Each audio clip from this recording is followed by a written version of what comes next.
Waouh, Maurice Renoma, c'est L'univers qui est extraordinaire. Artiste, Créativité, Avant-gardiste. inventif et disruptif. un film, une aventure, que dis-je, un monstre sacré. Street, Ça, c'est difficile. Les trois. pop, Pour moi, c'est street. pop, dada,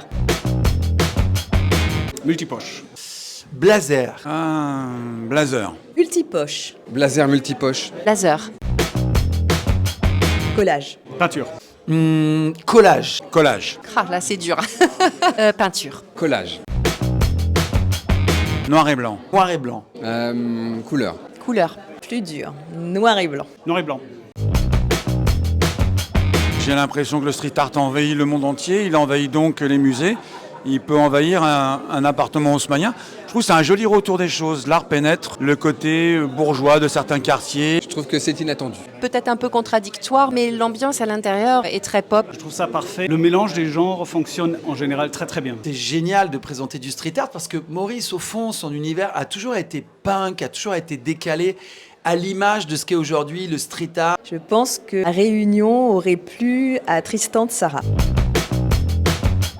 Je pense qu'elles sont corrélées. En tout cas, en ce qui me concerne, à partir du moment où il y a des séries avec des images, la mode est indissociable des personnages que je photographie. Ça s'entend très bien. Je connais d'ailleurs plusieurs artistes qui évoluent dans les deux univers. L'art et la mode, pour moi, ont évidemment toujours été liés. La mode, c'est de l'art. Faire vivre de l'art avec la mode, c'est une évidence. Par le travail de la couleur, qui à mon avis est aussi important dans les deux, la composition, le rythme. Est-ce que la mode et l'art sont là pour s'associer, transgresser à la fois la banalité, le quotidien et l'ennui? Oui. Et on le voit d'ailleurs avec ce que fait Renoma dans son travail, dans sa photographie. Je pense que la mode ne serait rien sans une touche artistique. Et en même temps, l'art s'est beaucoup inspiré de la mode.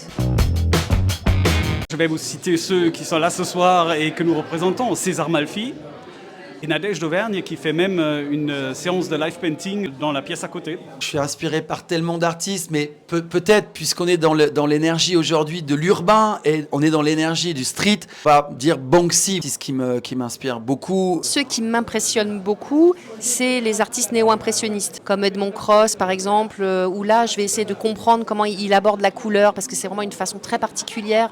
C'est vraiment une explosion de la palette. Il y a des phénomènes optiques qui se passent et ça m'intéresse beaucoup puisque c'est ce que je travaille. Alors moi, je suis très fan de gens comme Paolo Roversi, comme Erwin Olaf, comme Gregory Crewdson.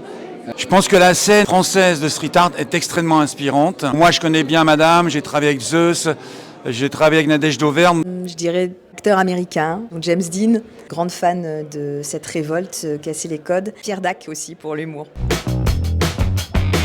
53 57. Renoma existe depuis 63. Je dirais 57 ou 63. 63. 63, ça a été quand même les grands beaux jours. Donc peut-être avant, mais moi je considère que c'est surtout 63. Alors je dirais 1943. Mauvaise réponse.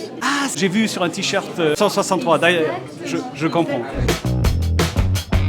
Je pense que la poésie est aujourd'hui nécessaire de façon à pouvoir égayer nos vies. Donc soyons poètes. Je t'aime, Maurice, évidemment. Le mot de la fin, c'est simple. Je passe une excellente soirée. Soyons heureux. Renoma continue à sublimer l'art, à être autant créatif et puis à nous recevoir aussi bien. Alors, beau comme la rencontre fortuite d'une machine à coudre et d'un parapluie sur une table d'opération. Voilà, ce sera ma citation de fin. On a vraiment de très belles personnes, tout le monde est intéressé, tout le monde se connaît, c'est la grosse fête.